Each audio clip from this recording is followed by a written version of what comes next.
guys, and welcome to my channel Kind of Creativity. Today is part one of a two-part little series, I guess you could say, of Ikea hacks. So a few weeks back I went to Ikea and picked up some things to do this video with, and today I'm bringing you what I came up with and what I made. So I'll link all of the Ikea products that I changed or used or anything like that down below, and yeah, without further ado, let's hop right into the video. The first DIY is this Birdhouse cooking clock.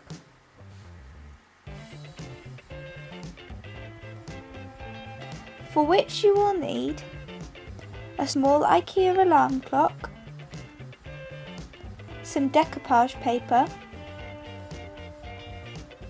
a polystyrene or foam triangle the same width as your clock, some suede cord, and a mixture of embellishments. I'm using some natural cut quartz, some little roses, and some feathers. You want to start by unpackaging your clock, and this next bit is ridiculously sped up because, well, you don't really need to do it. In fact, taking the back off the clock in no way leads you to the mechanism and clock hands, as I found out the hard way, and it is instead far easier to just pry away the face of the clock with a flathead screwdriver.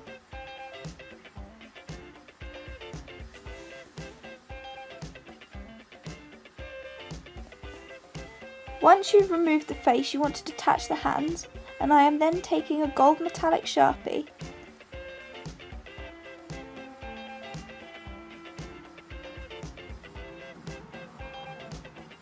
and a covering over the blue hand. You could also use paint for this step.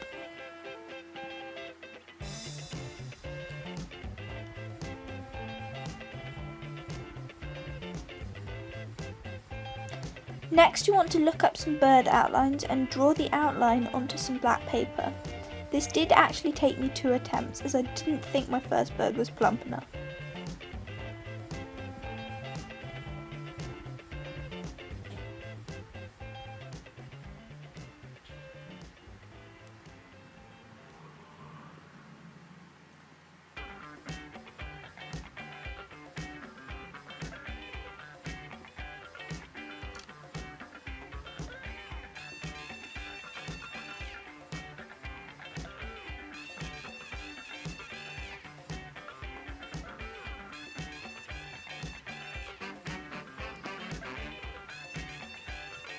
After that, I am taking my Sharpie once more and simply going over the hand as an additional coat before taking my little birdie and gluing him to the underside of the plastic face with a glue stick. Then, you just want to reassemble your clock.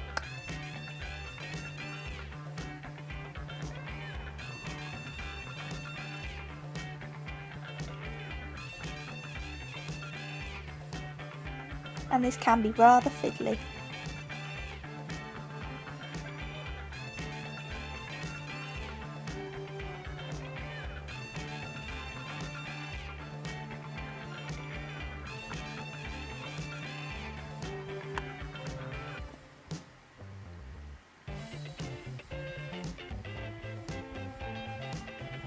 For the next step, you will need your decoupage paper, the foam or polystyrene triangle, and a hot glue gun, which you will need to glue the triangle in place on the clock, as well as some Mod Podge and a sponge brush. I am now simply decoupaging or paper macheing, whatever you want to call it, the whole of the triangle.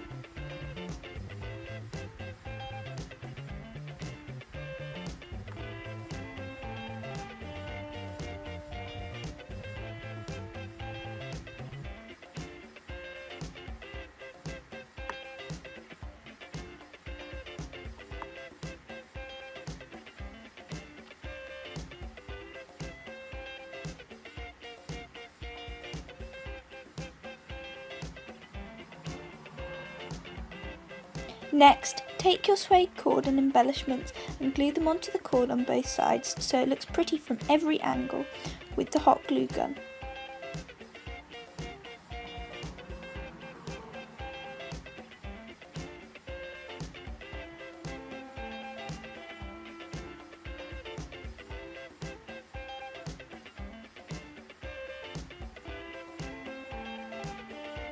Cut off the end so that you are left with one piece that folds to make two different lengths, and then glue this point to the bottom front of the clock. And put your plastic face back on, and there we are.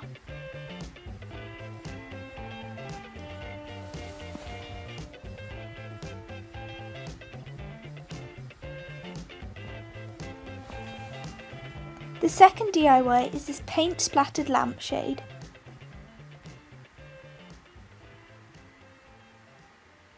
For which you will need a lampshade, some black and white acrylic paint, some paint brushes, a palette and some water. I'm starting by simply mixing some different shades of grey and adding water to this to create a runny consistency.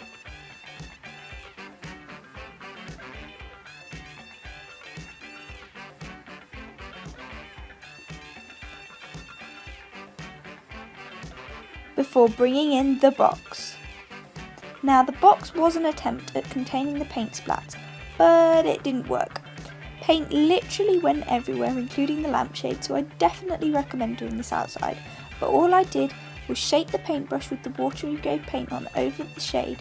I actually did find the side of the box really helpful to hit the paintbrush against to get some extra paint splashes, and I did this for all of my grey shades and even some of the painty water. And that is really it. Leave your lampshade to dry.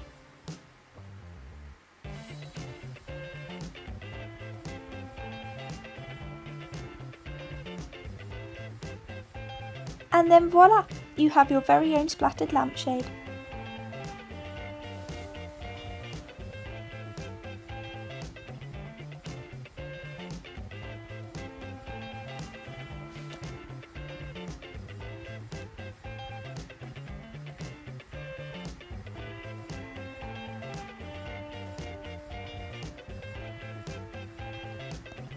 The third DIY is a plant pot. And guess what? You'll need a plant pot. And some spray paint. And a tub. And some water. Oh, and some regular paint. And a sponge brush. That's it, I swear.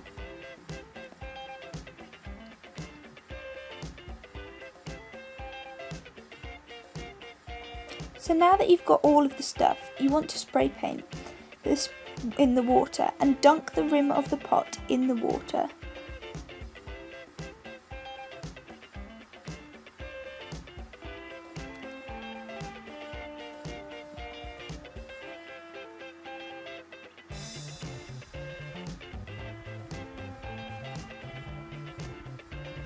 You want to keep on repeating this step until you are happy with the design that it has made on your rim.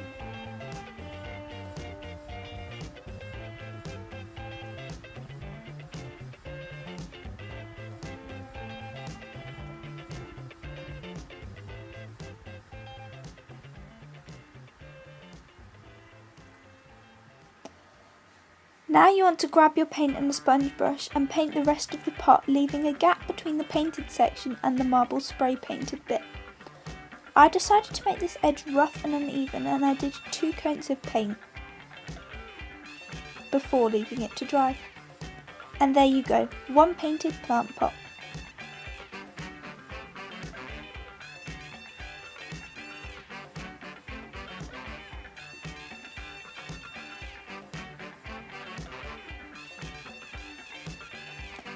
And the last DIY is this giant floor pillow, for which you will need some dishcloths, scissors,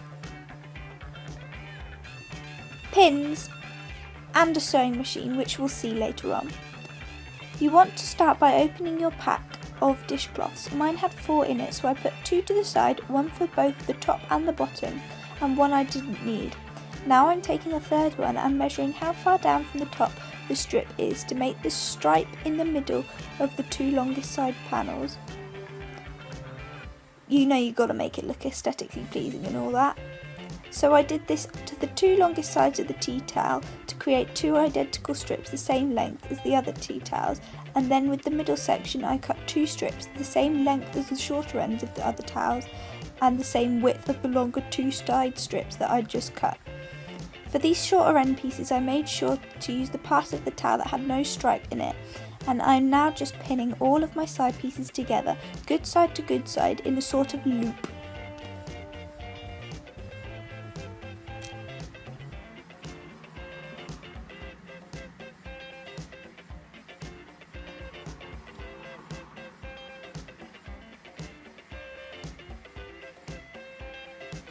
Before recruiting my sewing machine and sewing along all of these pinned edges to make seams.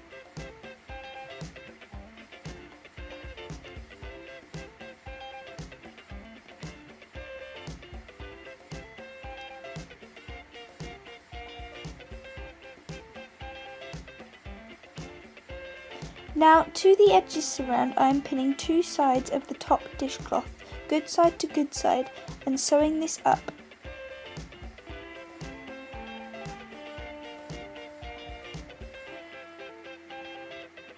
You want to only do 2 of the sides to begin with on the top one, because you want to make sure that you can still easily sew the bottom panel in without sewing your whole thing shut, because that is just not ideal.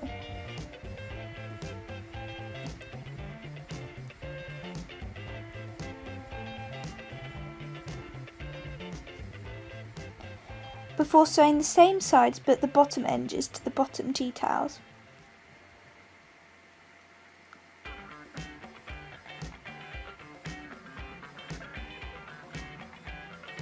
And this will create a sort of 3D rectangle shape.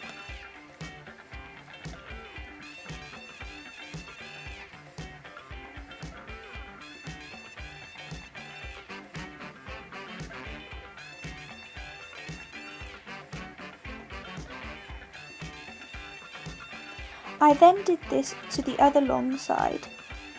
I pinned and sewed, so in total I had sewn 2 of the long sides and 1 of the short one to the top and bottom panel.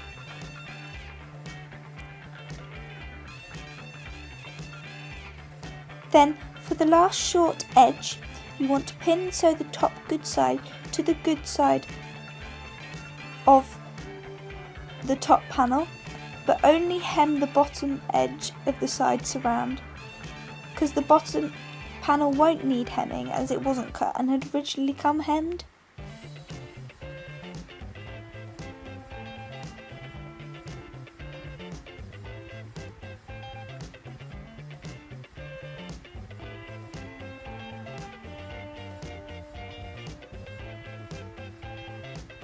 Excuse that pinecone photo bombing there. And you just want to turn your, I guess, giant pillowcase the right way round.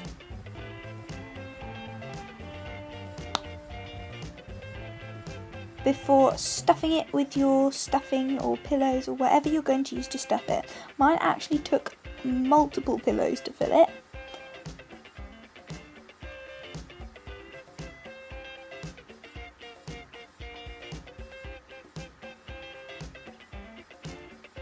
And now for the last step. Mine just so happened to have a tea towel loop just in the right place. But if you don't have one, just sew a ribbon loop on before then sewing on a button as a fastening to hook your loop around.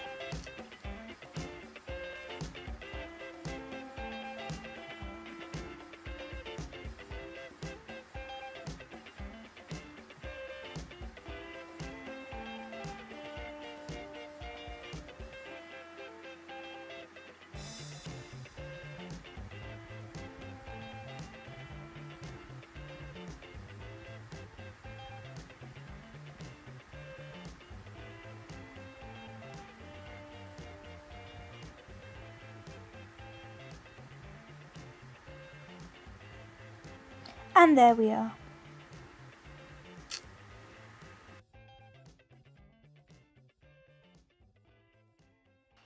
Thanks for watching this video, guys. I really hope that you enjoyed it. I know I had such fun making these hacks, and I think that they are unique. I haven't seen these things been done before, like So I think they're quite unique, and I hope you guys find them interesting and want to try them too.